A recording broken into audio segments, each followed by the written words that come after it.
খুশবু খুশবু। এবার খুশবুই অফিসের সুপারভাইজার হিসেবে সিলেক্ট হবে আগামী পর্বে। বিস্তারিত জানতে সম্পূর্ণ ভিডিওটি দেখতে থাকুন।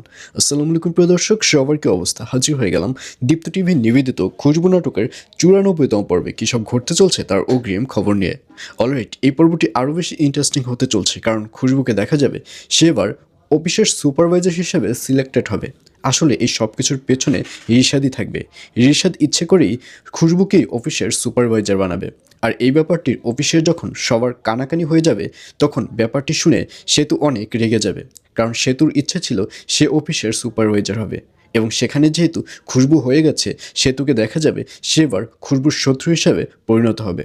আর অন্যদিকে খুশবুকে দেখা যাবে যখন রাত হয়ে যাবে তখন সে কোথায় যাবে?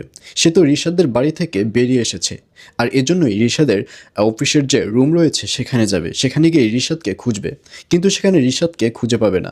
তখন খুশবু মনে মনে ভাববে যে অনেক তো রাত হয়ে গেল, এখন আমি কোথায় যাব? এখন আমি এই বাচ্চা ছেলেটিকে নিয়ে কোথায় যাব, কোথায় উঠব?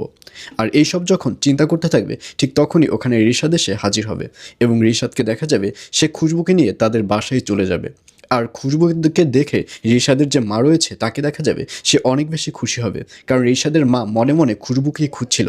কারণ বর্তমানে রিশাদের যে দুলাভাই রয়েছে শাকিলকে উচিত শিক্ষা দেওয়ার জন্য বর্তমানে খুশবুকেই প্রয়োজন। এইসব ভেবেই রিশাদের মাকে দেখা যাবে সে খুশবুকে আবারও সাদরে গ্রহণ করে নেবে। আর এছাড়াও থাকবে আর আশ্চর্য সকল ঘটনা। সুতরাং সবাইকে খুশবু নাটকের 94তম পর্ব দেখার আমন্ত্রণ রইল।